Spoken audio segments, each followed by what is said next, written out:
Laura Walsh had built a career she could be proud of, or so she thought. Working her way up as a defense attorney in one of New York's top law firms, she had the respect of her colleagues, the admiration of her family, and a paycheck that let her enjoy everything the city had to offer.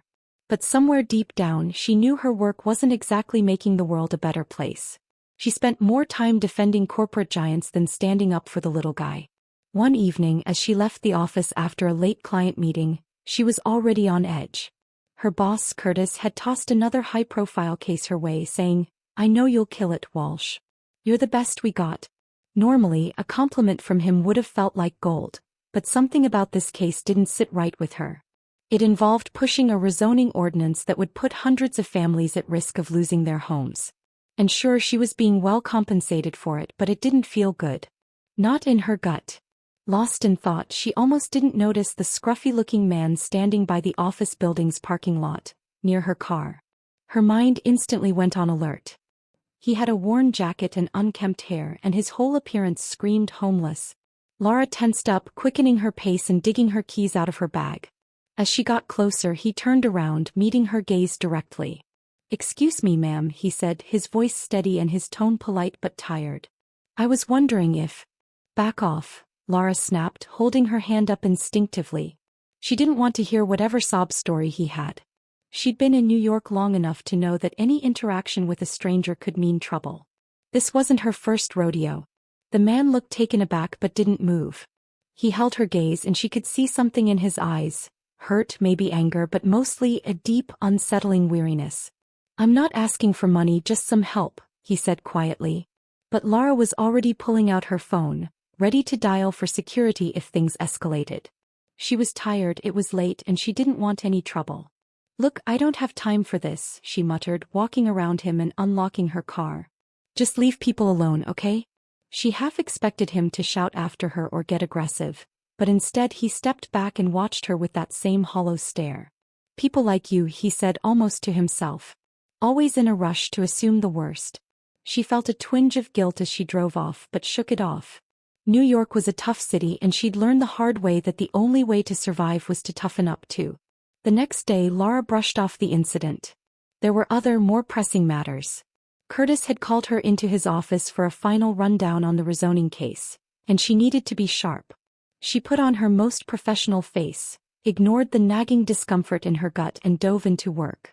As she walked back to her office afterward, she glanced out the window and, to her surprise, saw the same man from the parking lot across the street, leaning against a coffee shop wall. He was watching the people pass by, his hands jammed into his coat pockets. She watched him for a moment, curious. Why was he still here? A knock at her door pulled her back to reality. Her colleague and occasional flirt, Ricardo, poked his head in. "You all right? Look like you saw a ghost." "Oh, nothing," she said, shaking her head. "Just thinking." She wasn't about to explain the situation to Ricardo. He'd only give her a hard time about giving handouts. Later that week, on her way out of work, she ran into him again. Or rather, he approached her. It was raining, and she was fumbling with her umbrella when he stepped into her line of sight. This time she noticed things she hadn't before. His clothes, while worn, looked like they'd once been of good quality, and he had a small leather-bound notebook tucked under his arm. "I didn't mean to bother you last time," he said, his voice calm and low. I just thought you might be someone who could help." She hesitated. A million excuses to walk away flashed through her mind, but curiosity got the better of her. "Help with what, exactly?" she asked, adjusting her umbrella. "I used to teach," he said simply. "Philosophy. At NYU. Lost my job a few years back and things went downhill." Laura raised an eyebrow. She wasn't buying it. "Look, if this is some kind of sob story to get my sympathy, I've heard better. You should try Broadway if you want a career change." He smirked at that, his face lighting up for the first time. "You're a real piece of work, you know that?" He chuckled and shook his head. "I'm not asking for money. I just wanted to talk to someone who doesn't see me as whatever you think I am." She felt her face heat up, embarrassed. "Fine. Talk," she said, crossing her arms defensively. He explained in short that he'd been fired during a wave of faculty cutbacks, but there was more to the story. He'd been part of a controversial group of professors who advocated for rights that weren't popular with the administration. When a scandal erupted, he took the fall, though he claimed he wasn't guilty. Now, without a job or family willing to help, he'd been forced onto the streets. Against her better judgment, she felt a pang of sympathy. Maybe it was the way he spoke, how his voice still held the hint of someone who had once been respected. Or maybe it was the fact that his story seemed more genuine than she wanted to admit. "All right," she said, her tone softer than she intended.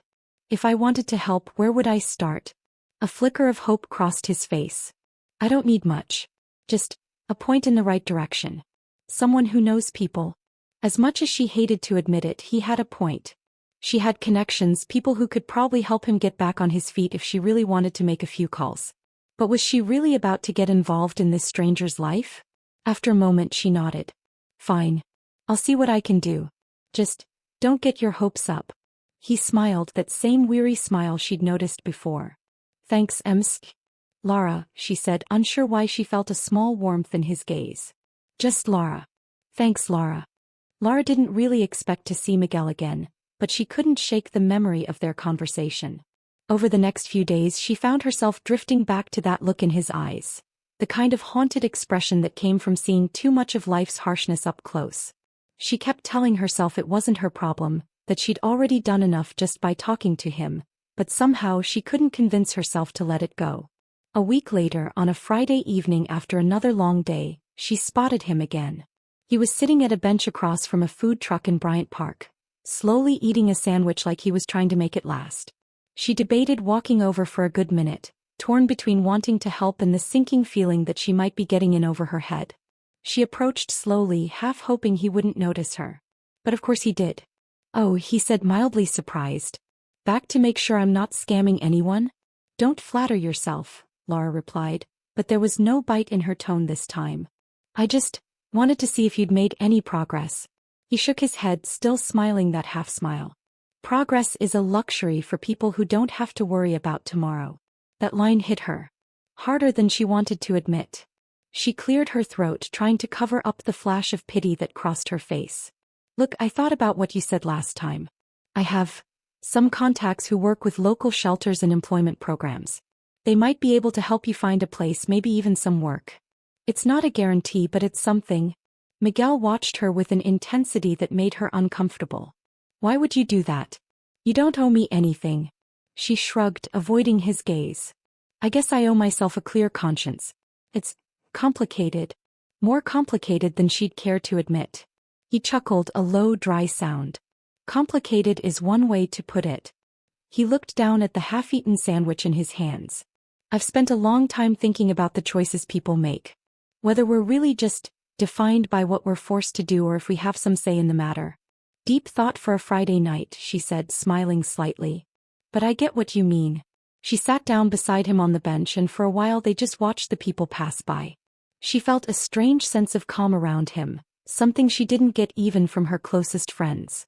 They all knew her as the successful attorney with her life together, but here she was, sitting next to a stranger she'd barely met, feeling seen in a way she didn't think was possible. After a long pause, he broke the silence. "If you'd asked me years ago what I thought my life would look like, I would have told you about my plans to write books, teach for decades, maybe settle down one day." He shook his head, a bitter smile on his lips. "Funny how plans change." "Yeah," she murmured. "Life tends to have a way of unraveling." The conversation went quiet after that, each of them lost in their own thoughts. She found herself wondering what had gone wrong for him, how he'd ended up like this. She didn't have the nerve to ask, not yet, but the question gnawed at her. This man who had once been a professor, now struggling to find his next meal. It didn't add up. The next morning, Lara found herself on the phone with a colleague she hadn't talked to in a while. Emily, an old friend from law school who worked with a nonprofit that specialized in helping people reintegrate into society after major setbacks. "Hey Em," Lara started, trying to keep her tone casual. "So, I've got kind of an unusual favor to ask." Emily didn't miss a beat. "Unusual favors are my specialty." "What's up?" "I met someone recently, a former professor who's had a rough time. Long story short, he could use some guidance, maybe help finding a job or a place to stay. Thought you might know someone who could help." "Sure, Lara," Emily said, surprised but supportive. "I can connect you with a few resources." "What's his story?" "That's a bit of a mystery, honestly. He says he used to teach, had some trouble and things went downhill. He paused, struggling to explain. I don't know. I guess there's something about him that makes me want to help. Emily didn't push for more details. You know, I never thought I'd hear you say something like that, she said. But I think it's great. People deserve a second chance. After a few more details, Emily agreed to send over some contacts, including the number of a shelter with a high success rate for helping people get back on their feet. The following week, Laura met with Miguel again, this time at a small coffee shop she frequented. She handed him the list of contacts and to her surprise, he looked at her with an expression she couldn't quite place. You didn't have to do this, he said, and she could tell he meant it. He glanced at the paper, his eyes scanning the list. Most people, they don't even look twice at me. Well, I'm not most people, she replied, flashing him a grin. I'm much worse. He laughed, an honest, genuine laugh, and for the first time Laura thought she might be making a real difference. Miguel pocketed the paper, but not before giving her a lingering look. You know, he said, voice quiet, you're probably the only person in years who's treated me like a human being. I'd almost forgotten what that felt like. She wasn't sure how to respond. For all her wit and intelligence, the words didn't come easily. But for once she didn't feel the need to be clever. Well, she said simply, guess it's about time someone did. There was a moment of silence, something unspoken passing between them. It wasn't romantic, not exactly. It was deeper, more of a recognition of shared understanding, of loneliness. As they left the coffee shop, they fell into a comfortable rhythm. They walked through the city streets, talking about everything and nothing as if they'd known each other forever. They both had secrets, burdens they carried alone, but for now, just for a little while, they let themselves be vulnerable, feeling a connection that neither of them could explain. And in that moment, Laura felt something she hadn't felt in a long time, a small, fragile sense of hope. Days passed and Laura found herself slipping into an unusual routine. Almost every evening after work she'd grab a coffee and walk to Bryant Park, half hoping to find Miguel sitting there as he often was. It was odd. Laura wasn't the type to spend time with strangers, let alone someone with such a complicated past. Yet something about Miguel made her feel grounded, like she was finally seeing the world outside her law office windows. One evening, as they sat by a bench near the park, she couldn't hold back her curiosity any longer. You mentioned you used to teach, Laura began, sipping her coffee and stealing a glance his way. What happened? I mean, how'd you end up here? Miguel sighed, his gaze fixed on the horizon. It took him a moment, but eventually he began to speak. I was a philosophy professor at NYU. Got my PhD there, and for a long time teaching was my whole life, he said, his voice soft as if he was talking about something far away. But things got complicated. I became part of a group that was advocating for the rights of adjunct professors. You know, fair wages, benefits, the basics. She nodded, trying to imagine him in that life. It wasn't hard. He still carried himself with a quiet dignity that fit the image. But something in his voice told her there was more. Administration didn't like it. Said we were stirring up trouble. A few of us were called in, given warnings. He gave a rueful smile. Then a student activist group started getting involved and things escalated. There was a protest in front of the dean's office and, well, it didn't end well. Laura leaned in, her curiosity piqued. What happened? A student, one of my brightest, set fire to a bunch of documents as part of some demonstration. Security was called and they went after anyone they thought was involved. Miguel hesitated, looking down. They pinned it on me. Said I was the one who put her up to it. They had witnesses, fabricated evidence. And I let them. She stared at him, confused. You let them? Why? He met her gaze, his eyes filled with something she hadn't seen before. A deep, painful vulnerability. Because I knew that if they found out it was her, her whole life would have been over. So I took the fall. They fired me, of course, and that was just the beginning. Word got around and pretty soon no one would hire me. One thing led to another and here I am. Laura didn't know what to say. She'd seen injustice before, but this was something else. A man had sacrificed his own future to protect a student, only to end up cast out and forgotten. That's unfair, doesn't even begin to cover it, she said softly, her voice barely above a whisper. Miguel laughed, but it was a bitter sound. Yeah, well, life isn't fair. I used to tell my students that philosophy was about finding truth. But after a while, you learn that truth doesn't matter much to people who have power. They make their own truth. She sat there in silence, letting his words sink in. She'd spent years defending corporations, cleaning up messes for clients who paid for a certain version of the truth. For the first time she felt a genuine disgust at her own work. "You didn't deserve this," she said finally, her voice steady. "You were trying to do the right thing. Funny how that works out, huh?" He glanced at her, a glimmer of something in his eyes. "But enough about me. What about you, Miss High-Powered Attorney? You ever wonder if what you're doing is really the right thing?" The question caught her off guard. She'd been raised to believe in hard work, in following the rules. Her job had always seemed like the epitome of success. But now, faced with Miguel's story, she felt the cracks in her own beliefs widen. "I guess, lately I've been thinking about that a lot," she admitted, surprising herself with her honesty. "My firm is pushing through this rezoning case. It's going to displace hundreds of people. I know it's wrong, but you're still doing it," he finished, his tone gentle but piercing. She looked away, unable to meet his eyes. "Yeah, I am." After that night, Miguel's words haunted her. Every meeting she attended, every brief she filed, she felt his judgment, his quiet question about the right thing. It didn't help that her colleague Ricardo kept pushing her to take on more responsibilities in the rezoning case. To him, this was her ticket to a promotion, maybe even a partnership. But every time he brought it up, she felt a sick twist in her stomach. One evening, as she was getting ready to leave, Ricardo caught up with her in the hallway. "Hey Laura," he said, flashing his usual charming smile. "I was thinking we should celebrate after this rezoning case wraps up. Dinner? Drinks? My treat." She forced a smile, hoping he wouldn't see through it. "Thanks, Ricardo, but I think I'll pass." He raised an eyebrow, looking genuinely surprised. "Pass? Since when do you pass on free drinks?" She shrugged, trying to play it off. "I don't know. Just not feeling it." Ricardo's expression softened, but there was a hint of suspicion in his eyes. "You've been different lately. Everything okay?" "Yeah, of course," she lied, glancing away.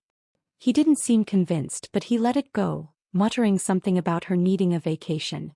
She watched him walk away, wondering if she'd ever be able to go back to the person she'd been before she met Miguel. Somehow she doubted it. The next week, Emily, the friend from the nonprofit, called her back. "Laura, I found a spot at one of our partner shelters," Emily said.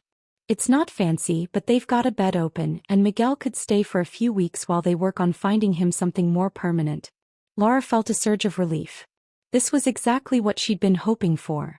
She met Miguel at their usual bench in the park that evening, barely able to hide her excitement. "There's a place," she said, handing him the address and some basic details. "They're expecting you tomorrow." For a moment, Miguel just stared at the paper, a flicker of something like hope in his eyes. But then he looked up at her, his face clouded. "I don't know if I can go back to something like that," he said quietly. "I've been out here too long. Shelters. They're not always what you'd hope they'd be." She reached out, placing a hand on his arm. "It's a start, Miguel. Please, just try. You don't belong out here." He hesitated, and she could see the battle waging in his mind. After a long pause, he nodded. "All right. I'll give it a shot. For you." They sat in silence for a while, watching the lights of the city around them. She didn't say it out loud, but she was proud of him. For the first time, she felt like she was doing something that really mattered. The next evening after work, she swung by the shelter to check in on him. To her relief, Miguel was there, looking more at ease than she'd ever seen him. He greeted her with a smile, and for a moment they just stood there, two people who'd found something real in a world full of half-truths. But as they talked, Lara's phone buzzed. It was a message from Ricardo, marked as urgent. She glanced at it, her stomach dropping as she read the text. "We've hit a snag with the rezoning case. Curtis wants everyone on deck first thing tomorrow. There's a protest planned and we need to get this thing wrapped up." The words made her blood run cold. She knew that voice, that tone. It meant things were about to get messy, and once again she was expected to play along. Looking at Miguel, she realized for the first time that maybe she didn't want to. Lara spent most of that night wide awake, her mind racing with everything she knew about the rezoning case. She could practically see the faces of the people who'd lose their homes if the project moved forward. And Miguel's face. She couldn't shake the look he'd given her that evening, the glimmer of trust and gratitude. It made her stomach turn. The next morning she walked into the office with a sense of dread. Ricardo, waiting near the entrance, immediately flagged her down. "Morning, Lara," he said a little too brightly. Curtis wants us in the conference room. And heads up, this one's big. She nodded, following him down the hall, her thoughts swirling. Curtis and the firm were determined to push this rezoning case through, no matter who it hurt. And until recently Lara would have done the same. But things felt different now. As soon as she stepped into the conference room, Curtis's booming voice filled the space. "All right, everyone," he began, pacing in front of the team. "There's a protest planned at the development site today, and we're going to see some resistance from the community. We need to be ready for pushback, but remember, our client expects results." Lara listened, biting her tongue, but Curtis's words were a gut punch. Pushback meant people who'd spent their lives in that neighborhood, forced out to make room for luxury apartments. This was the kind of project Miguel had warned her about, the kind of law she'd turned a blind eye to for years. But now she couldn't unsee it. Curtis kept going. "Lara, I want you to review the resident claims and identify weak points. Make sure we've got solid arguments to discredit anything they throw at us." She nodded mechanically, her mind elsewhere. "Yes, sir." As Curtis dismissed the team, Ricardo sidled up beside her. "Rough case, huh?" he said almost gleefully. "But hey, it'll look great on our resumes once it's over." Lara forced a tight smile. "Yeah, fantastic." Once back at her desk, she opened her laptop, bringing up the project files. Every document felt like an accusation, each page detailing the lives of people who'd be uprooted. Each entry was a home, a life, and each one felt like a line she'd be crossing if she went along with this. Without thinking, she picked up her phone and texted Miguel. "Can we meet? I need to talk." That afternoon, Lara slipped out of the office early, meeting Miguel at a quiet cafe downtown. He looked out of place there, as if he hadn't quite gotten used to being indoors again. But he greeted her with that warm, weary smile she'd come to recognize. "Thanks for meeting me," she said, nerves twisting in her stomach. "I didn't know who else to talk to." "Must be something big then," he said, tilting his head thoughtfully. "What's on your mind?" She hesitated, unsure of how much to reveal.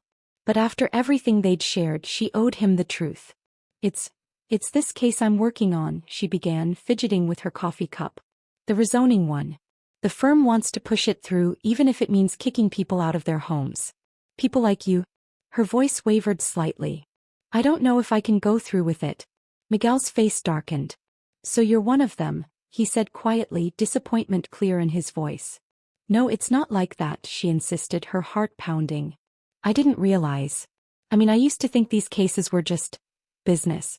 But now I see the harm it causes. It's personal now." "Is it?" he asked, a hard edge to his voice. "Or is it only personal because I happen to be here? Because you met someone who made you feel guilty?" His words stung and she had to look away. He was right, at least partly. She hadn't questioned her work until she'd seen the faces behind it. "I don't expect you to forgive me," she said finally. I don't know what to do. I want to help, but going against the firm could mean losing my job." Miguel softened, the anger in his expression fading to something gentler. "Look, I get it. It's easy to tell yourself it's just business. But there are real people on the other side of these cases, people whose lives are changed forever."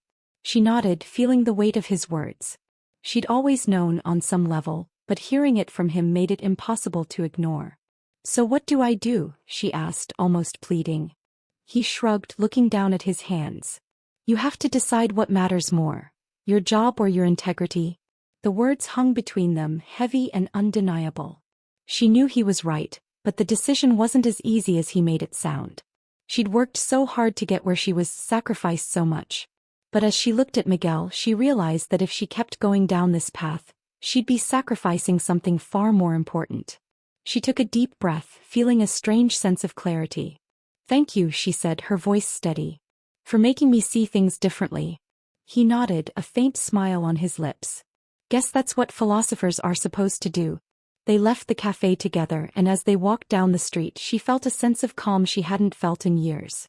She didn't have all the answers yet, but she knew she couldn't keep living a life that didn't feel right. The next day, Lara walked into Curtis's office, her heart pounding. She knew what she was about to say could end her career, but after talking to Miguel, she felt ready to face the consequences. "Curtis," she began, standing tall. "I want to be removed from the rezoning case." Curtis looked up, eyebrows raised in surprise. "And why would that be, Walsh?" You know this case is huge for the firm. I understand, but I can't. I can't be part of something that's going to hurt so many people. He sighed, looking at her with a mixture of frustration and disappointment. Lara, this is the job. We represent clients, not causes. You know that.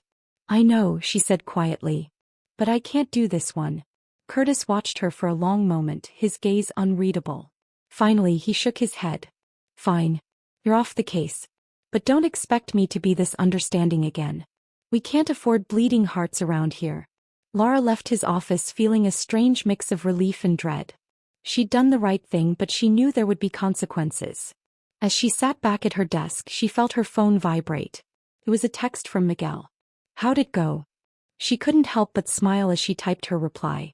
Not great, but I'll live. Want to meet up later? His response was immediate. I'll be there. Later that night, as they walked along the city streets, she felt a sense of freedom she hadn't known in years.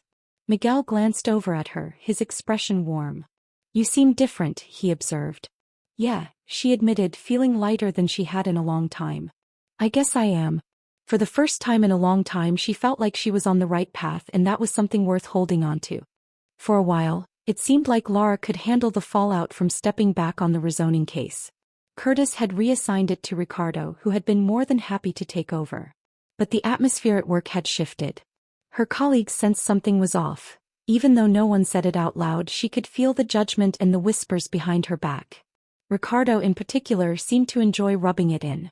Every time they crossed paths, he'd make some sly comment or ask how her moral crusade was going. Lara tried to brush it off, but she couldn't deny that it stung. One afternoon, as she was wrapping up some paperwork, Curtis called her into his office. She took a deep breath and stepped inside, bracing herself. Curtis didn't look up when she entered. Instead, he motioned for her to sit down and flipped through a file in front of him, his expression unreadable. Lara, he said finally, looking up. I'm going to be straight with you.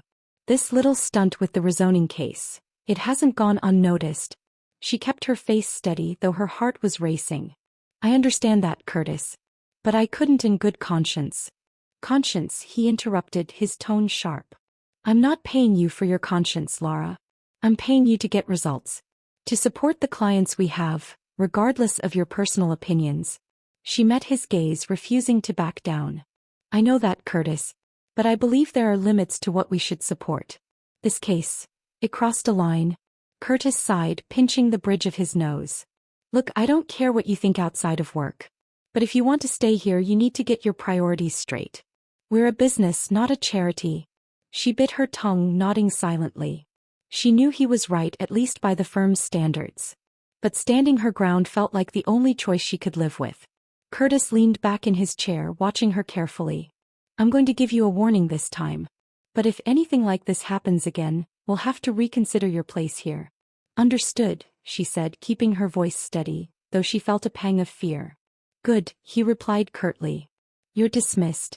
She left his office, her mind spinning. She'd known there would be consequences, but hearing it spelled out made it real. The life she'd worked so hard to build was hanging by a thread, and for the first time she questioned if it was even worth fighting for. That evening she met Miguel again. He'd suggested they go to a small, quiet bar he liked. Nothing fancy, he'd said with a grin. She could tell he was trying to lift her spirits, and for that she was grateful. As they sat in a corner booth, nursing their drinks, she filled him in on the meeting with Curtis. Miguel listened intently, nodding along. Sounds rough, he said when she finished. But you did the right thing. That's what matters. She gave a hollow laugh, swirling her drink. Right now it doesn't feel like it matters at all. I feel like everything I've worked for is slipping away, and for what? A sense of guilt. Sometimes guilt's a sign we're waking up, he said softly. I know it doesn't make it easier, but maybe it's a good thing. She looked at him, a hint of a smile forming on her lips. I hate that you're right, you know that? He chuckled, reaching across the table to squeeze her hand. You'll get used to it. For a moment they sat in comfortable silence, just holding hands. It was strange, this connection they'd built. She couldn't remember the last time she'd felt this close to anyone. But there was still a question lingering in the back of her mind, something she'd been too afraid to ask. Miguel, she began, hesitating.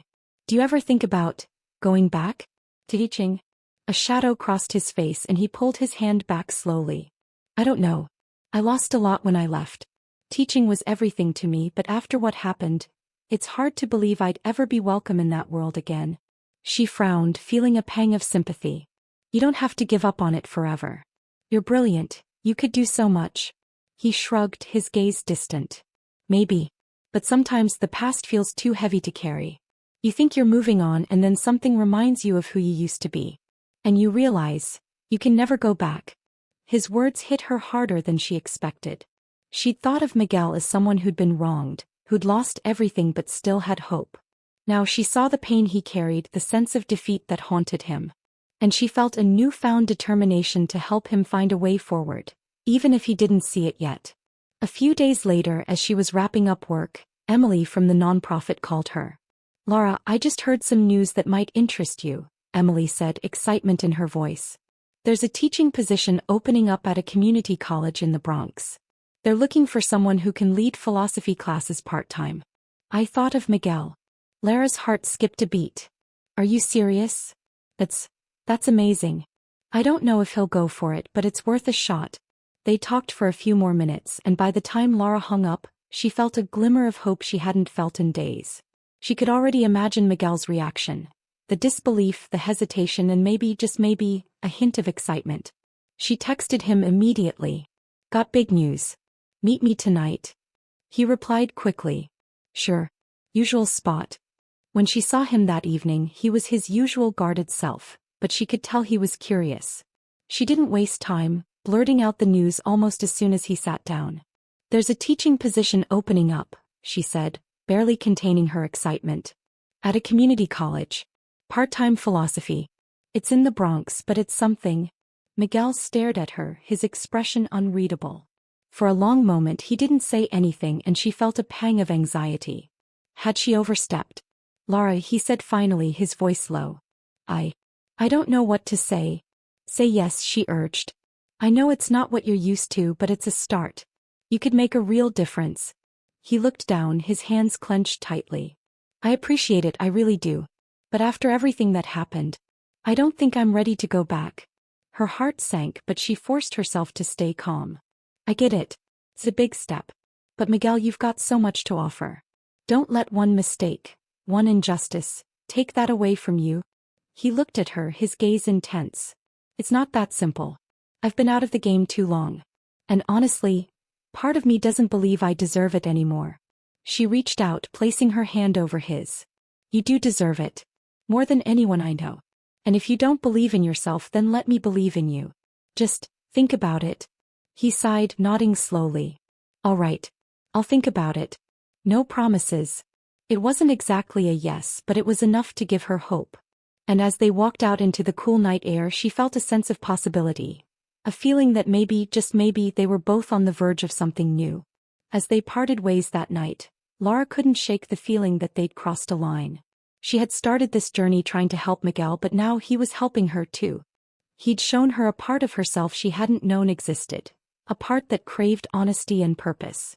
She got home late and collapsed onto her bed, exhaustion finally catching up to her. But just as she drifted off to sleep, her phone buzzed. It was a text from Miguel. Thank you, Laura. For everything. Maybe it's time I start believing in something again. She smiled, feeling a warmth spread through her. For the first time in a long time, she fell asleep with a sense of peace. The next few weeks were a whirlwind for both Laura and Miguel. Miguel eventually decided to apply for the teaching position, and to his surprise, and Lara's delight, he got it. The community college was eager to have him, and Laura could tell the small campus in the Bronx was a far cry from the world he'd left behind at NYU. But Miguel took to it, finding that same spark he'd once had, even if it came in a new and humbler setting. Laura felt like she was seeing a new side of him. Miguel seemed lighter, more hopeful, even a little more confident. But as his life started to take shape, Lara's world was fracturing. At work, things went from tense to nearly unbearable. Ricardo had grown bolder, flaunting his success with the rezoning case and making subtle digs at her in meetings.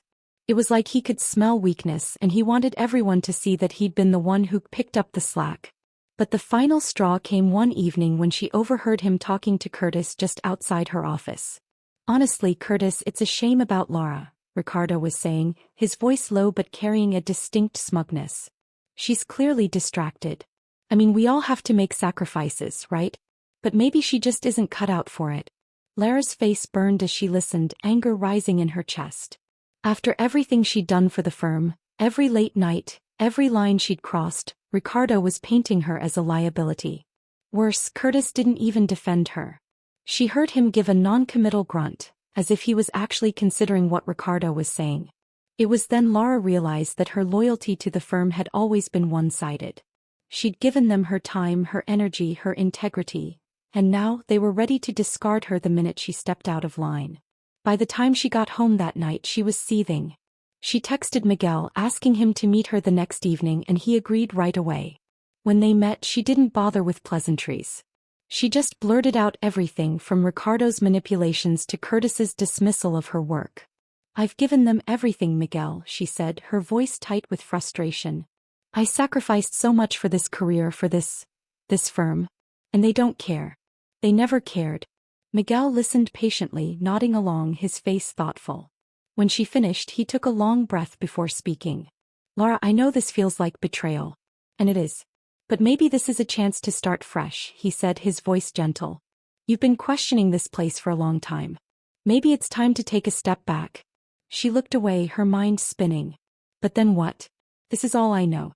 I don't even know who I am without this job." Miguel reached out, taking her hand. "Maybe that's the point. Maybe it's time to figure out who you really are outside of all this." For the first time, she allowed herself to imagine a life without the firm. The thought terrified her, but it also filled her with a strange sense of relief. She could see herself starting over, maybe even finding work that aligned with the person she'd become. But even as she sat there holding Miguel's hand, a voice in her head whispered that this was impossible. She had bills, responsibilities. Her life was deeply intertwined with her career, and the thought of unraveling it all was daunting. "I don't know if I'm ready," she admitted softly. Miguel smiled, his expression understanding. "You don't have to do it all at once. But think about it. You have more power than you think." Over the next few days, Lara wrestled with herself. Her heart wanted to leave, to walk away from everything she'd built, but her mind was full of doubts. She'd worked so hard to get where she was. Could she really throw it all away? Finally, in a moment of clarity, she decided to take action. She'd test the waters, see if her skills could translate into a different kind of work. She began applying for positions at nonprofits, legal aid clinics, and social advocacy groups, places where she might actually be able to make a difference. But when her firm got wind of it, the consequences were swift. Curtis called her into his office and, for the second time in weeks, berated her. This time there was no warning. "Lara, if you want to work for nonprofits, then maybe you should just leave now," he said coldly. "This firm needs people who are dedicated, not people who are looking for a way out." She stared at him, heart pounding, a million emotions running through her. The anger, the hurt, the relief. This was it, her breaking point. She took a deep breath and, without a second thought, stood up. "Fine," she said, her voice steady. "I quit." For a moment, Curtis looked taken aback, but he quickly masked it with a shrug. "Suit yourself," he said, clearly unconcerned. As she left the office, Lara felt a strange mix of terror and exhilaration. She'd just left behind everything she'd worked for, all because she'd realized she couldn't keep living a life that didn't align with her values. It was freeing, but it was also terrifying. That evening, she met Miguel again, feeling like her entire world had shifted. They sat in their usual cafe and she told him what had happened, her voice shaky but resolute. "So, you're free now," Miguel said, smiling softly. "How does it feel?" She let out a nervous laugh. "Scary. But good. For the first time, I feel like I'm in control." Miguel reached across the table, taking her hand. "I'm proud of you, Lara. It takes real courage to do what you just did." She looked into his eyes, feeling a warmth she hadn't felt in a long time. They'd come so far, both of them, from where they'd started. They'd found strength in each other, a shared resilience that had helped them face their demons. As they walked out into the city that night, Lara felt a sense of peace settle over her. The future was uncertain, but for the first time that didn't scare her. She had Miguel, she had a new path to explore, and she was ready to find out who she really was. But just as she thought things were finally falling into place, a new storm began brewing. The nonprofit she was in talks with had a legal aid case, a class action lawsuit against her old firm. She hadn't been given the details yet, but it was clear that her former employer was the main defendant. When the case information was finally sent to her, her heart stopped. Her old firm was not only pushing through the rezoning project, they were also trying to manipulate local policies, attempting to clear out entire sections of low-income housing under the guise of urban revitalization. And it wasn't just residents being displaced. Small businesses, schools, and even local healthcare clinics were facing forced closures. The irony was too cruel. Here she was finally in a position to do something good, only to find herself facing the very people she'd once worked for. She couldn't look away now. She felt a deep sense of duty to fight this injustice, even if it meant going up against her former colleagues, even Curtis, and everything she'd once stood for. This was the new Lara, the one who fought for what was right no matter the cost. She took a deep breath, gathering her strength. This was her chance to make a real difference, to stand up for the people she'd once turned a blind eye to. She looked at the case files, her resolve hardening. And for the first time in her life, she felt like she was exactly where she was meant to be. Lara felt like she was standing at the edge of a cliff, ready to dive into something she couldn't turn back from. The case against her old firm wasn't just any case. It was a full-scale battle. As she reviewed the legal documents, the stakes became clearer. This wasn't just about zoning. It was about exposing years of corruption, unethical practices, and systemic displacement. In her role, she was about to go head-to-head with the people who had trained her, who'd been her mentors and colleagues for years. Miguel met her that evening, and as they walked through the city, she told him everything. "Are you sure you're ready for this?" he asked, concern etched across his face. "Going up against a firm like that, it's not going to be easy." "I know," she said, her voice steady. "But I'm not backing down. They've been getting away with this for too long. And maybe it took me a while to get here, but now that I can't just walk away." Miguel nodded, giving her hand a gentle squeeze. "You're incredible, you know that? This fight, it's going to change a lot of lives. And maybe even yours." They sat down on a bench, looking out at the lights reflecting off the river. For a while they just sat in silence, sharing the weight of what was coming.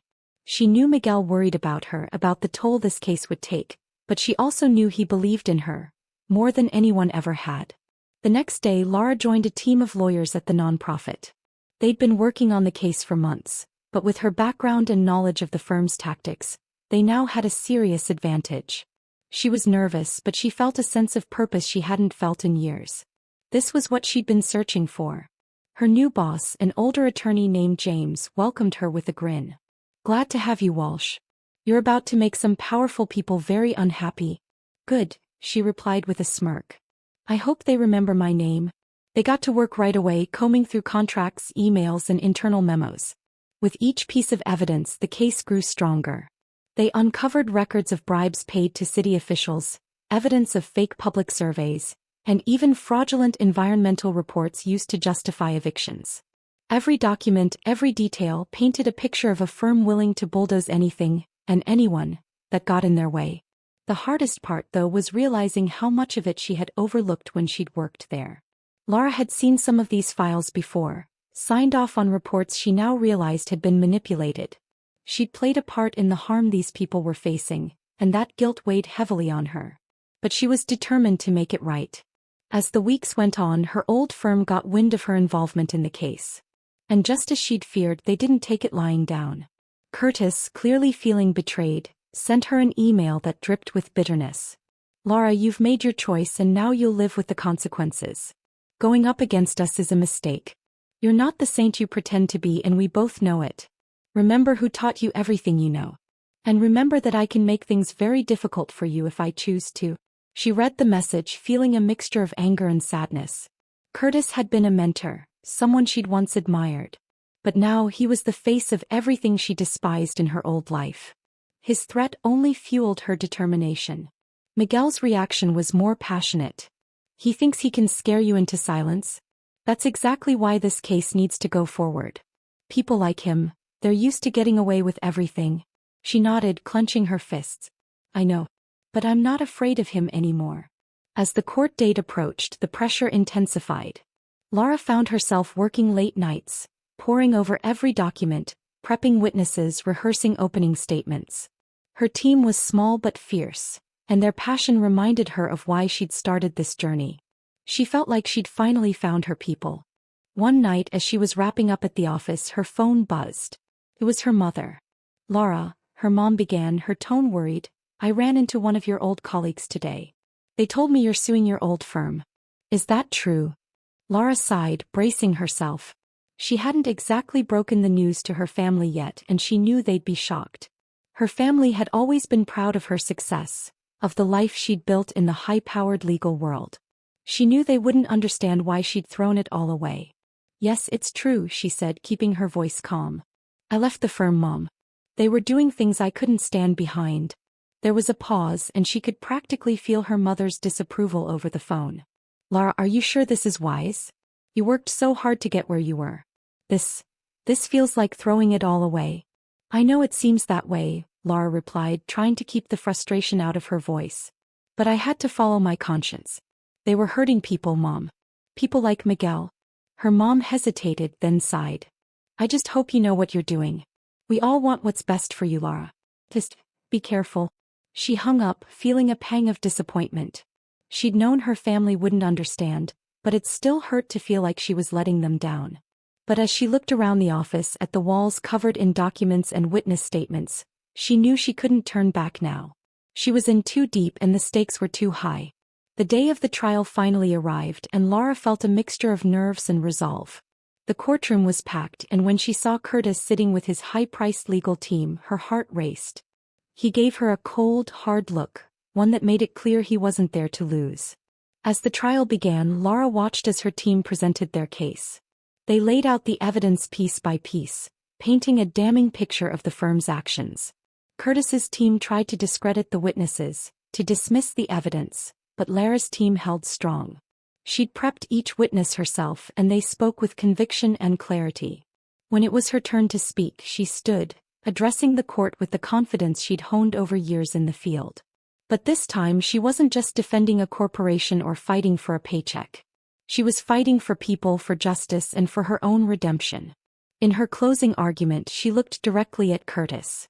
"Power doesn't grant you the right to destroy lives," she said, her voice steady. "I know this because I've been on the other side. I've worked for companies like yours. But today I stand here for the people you tried to silence.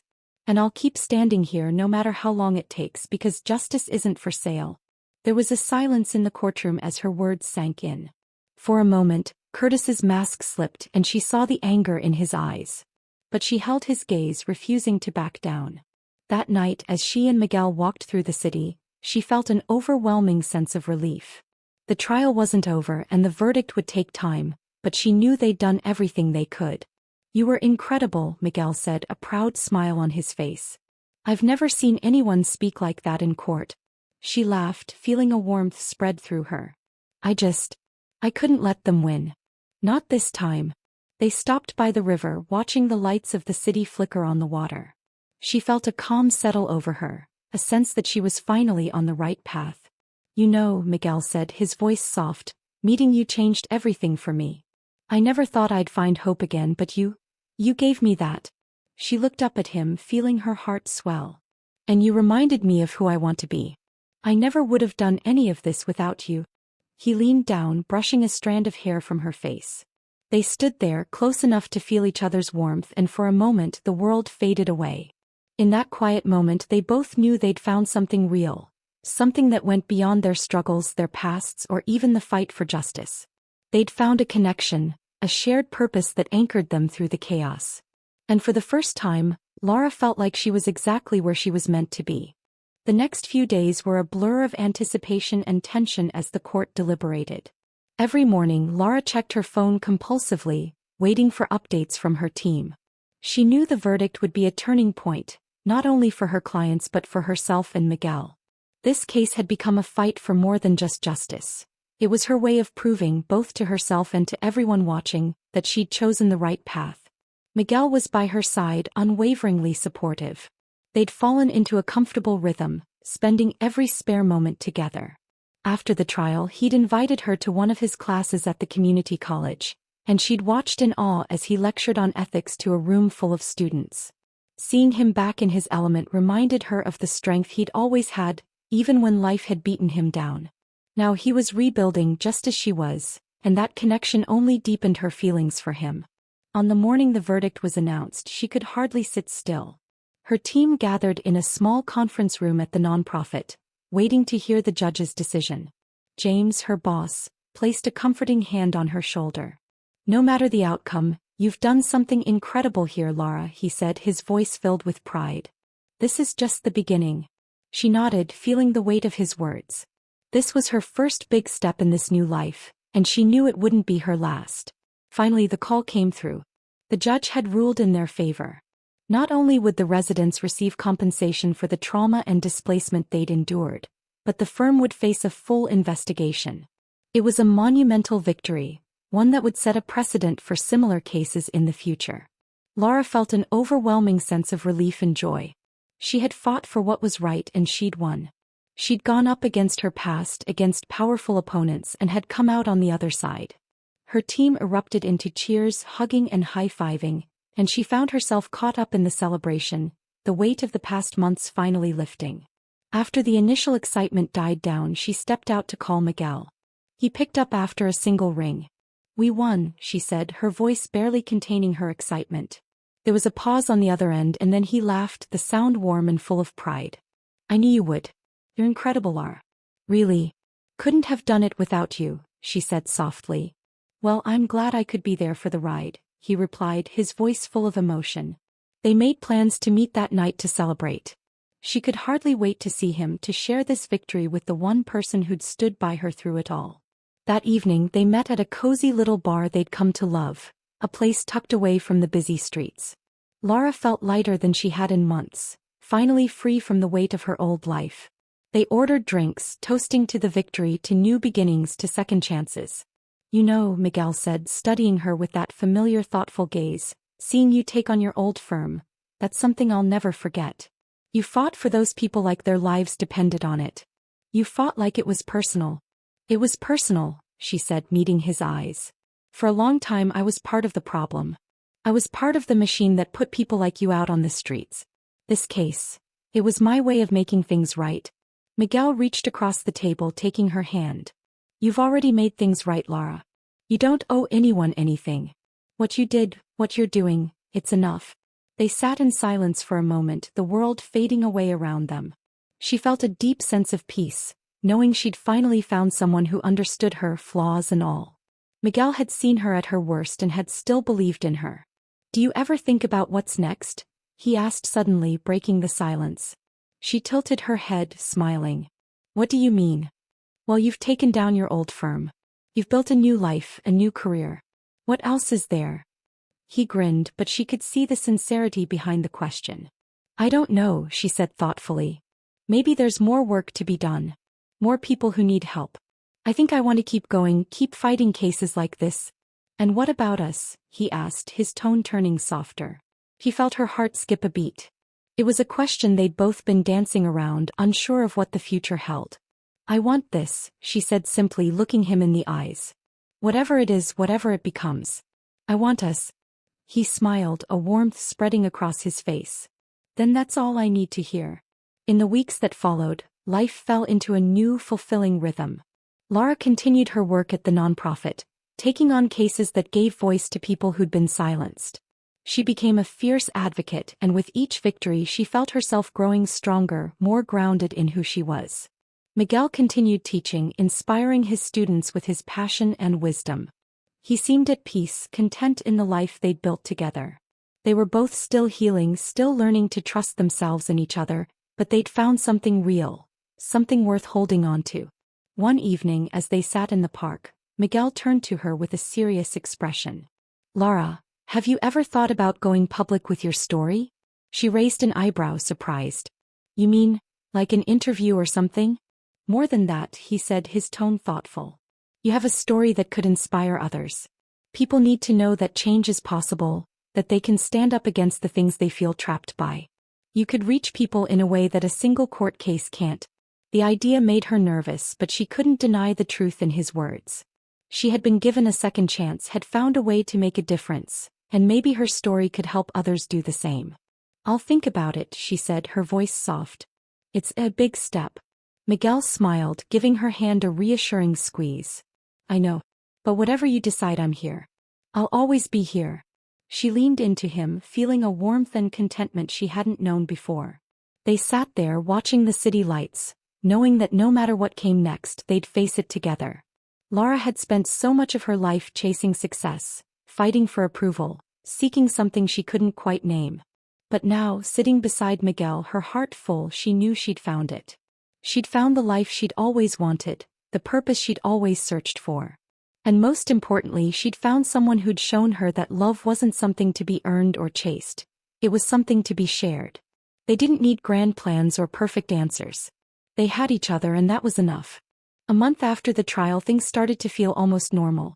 Laura had settled into her role at the nonprofit, working side by side with her team to fight for cases that once would have barely registered on her radar.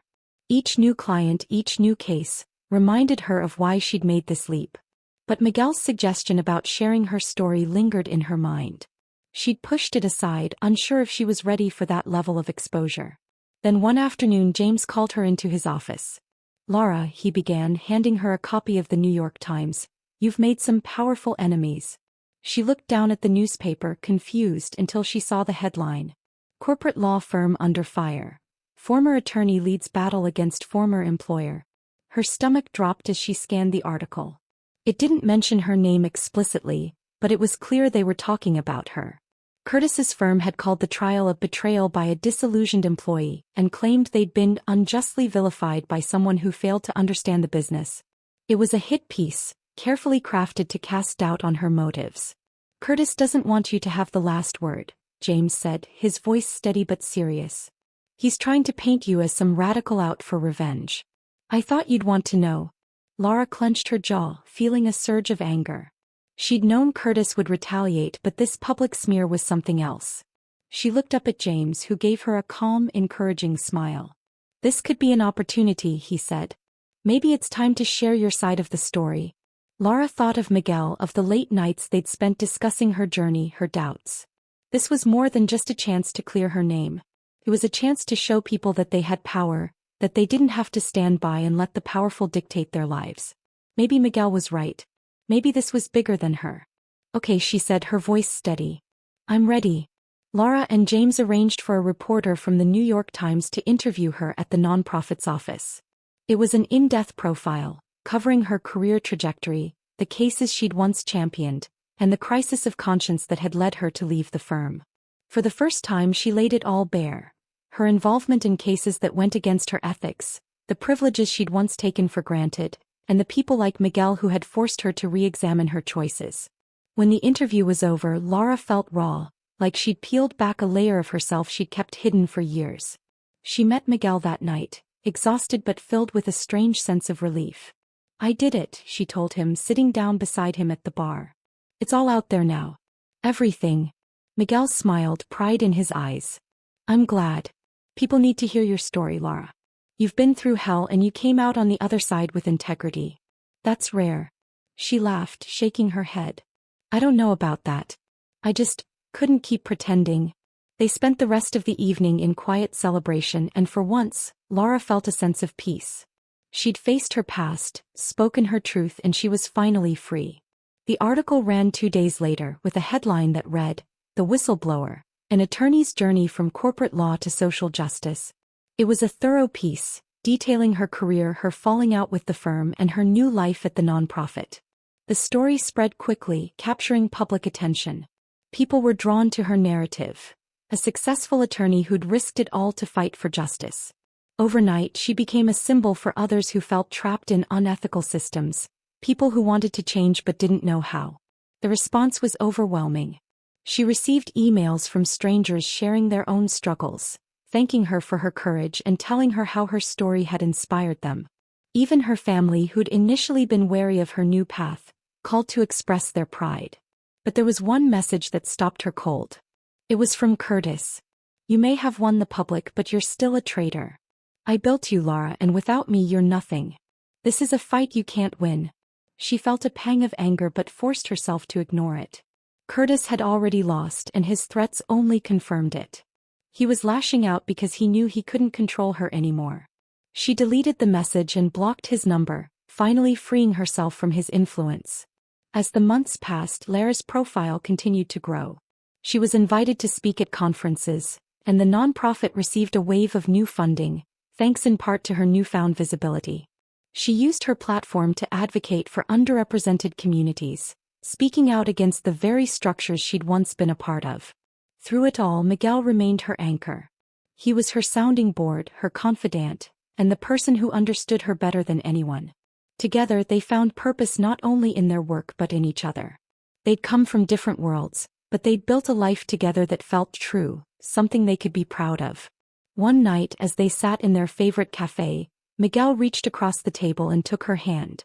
"You've changed so much since we met," he said, his voice filled with warmth. "Watching you fight for people like me, it's something I never thought I'd see." She smiled, feeling a warmth spread through her. "You showed me that people are worth fighting for, Miguel. Without you, I wouldn't have had the courage to leave." He squeezed her hand, his gaze filled with a depth she couldn't put into words. "Well, I'm glad I could be a part of your journey." They sat there in comfortable silence, content in the life they'd built together. They didn't need grand gestures or declarations. They had each other, and that was enough. Months later, on a chilly autumn evening, Lara and Miguel found themselves back at Bryant Park, sitting on the same bench where they'd first met. The city lights flickered around them, casting a warm glow over the park. "It's funny," she said, leaning into him. "I used to come here to escape my life. Now it's where I feel the most at peace." Miguel wrapped an arm around her, smiling. "It's amazing how things change. I never thought I'd be here with you either." They sat in silence, watching the world go by, grateful for the journey that had brought them together. They'd both been broken in their own ways, both searching for redemption, and somehow they'd found it in each other. As they sat there watching the lights of the city, they knew they were ready to face whatever came next. Together. The seasons changed, and as winter settled over New York City, Lara felt the cool certainty that her life had shifted irrevocably. She was no longer the high-powered attorney she'd once been, striving for status and praise in the cold confines of corporate law. Now she was something else. A voice for change, a defender of those who didn't have one, and a partner to someone who saw her exactly as she was. It was a quiet, rewarding life, one she never thought she'd be living. With the increased attention on her work, the nonprofit expanded. They opened a new division focused on housing rights and fair zoning practices, using Lara's expertise to develop new strategies for protecting vulnerable communities. She'd become a leading voice in these issues, and the irony wasn't lost on her. After years of working for the corporations that created these problems, she was now leading the charge to dismantle them. Miguel too found his own place in this new world. He'd taken on a full teaching load at the community college and even started a philosophy club for students who wanted to dig deeper into ethics and social justice.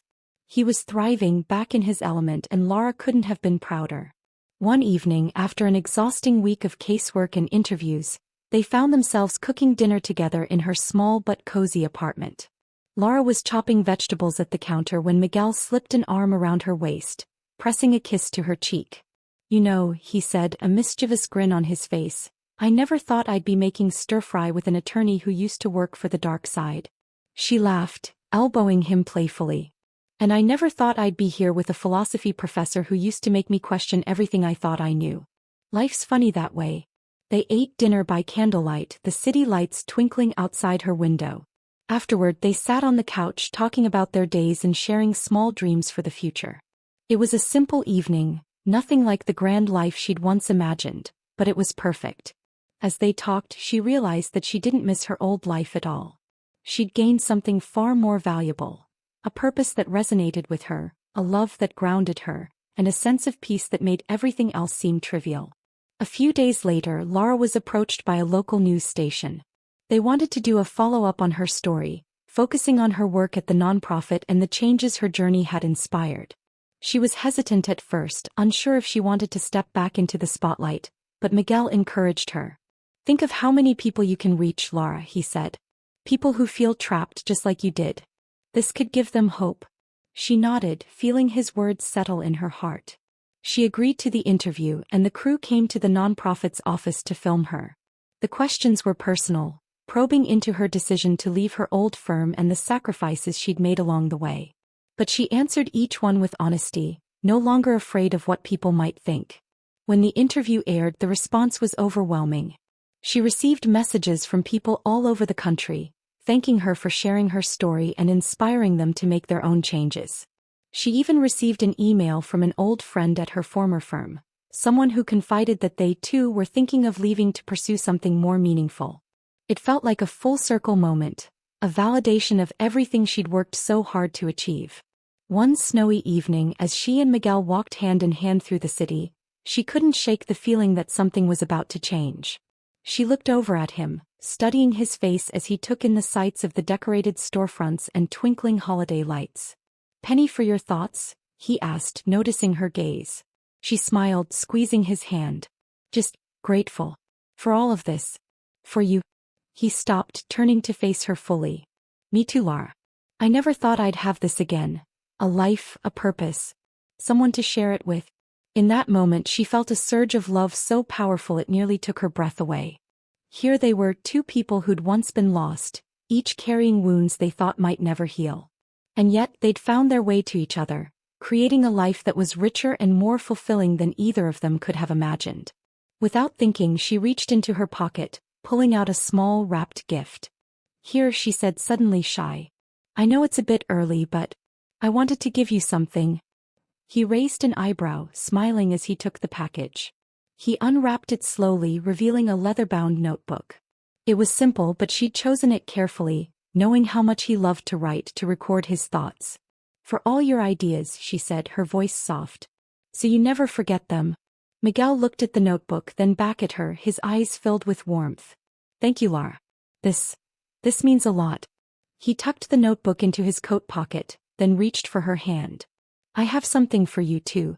She blinked, surprised, as he pulled a small box from his pocket and held it out to her. Her heart skipped a beat as she took it, hands trembling slightly as she lifted the lid. Inside was a simple, elegant silver ring. "It's not an engagement ring," he said quickly, his voice low and sincere. "It's a promise. A promise that no matter what happens, I'll be here. With you. Through all of it." Her eyes filled with tears and she looked up at him, her heart full. "It's perfect," she whispered, slipping the ring onto her finger. "I wouldn't want anything else." They stood there in the snow, the world around them fading away as they held each other. It wasn't a grand proposal or a fairy tale ending, but it was real. It was theirs. As winter turned to spring, they continued their work, side by side, each day filled with purpose and quiet joy. They built a life rooted in truth, in shared values, and in the love they'd found when they'd least expected it. They knew there would be challenges ahead, battles to fight and obstacles to overcome, but they also knew they'd face them together. And in the end, that was all they needed.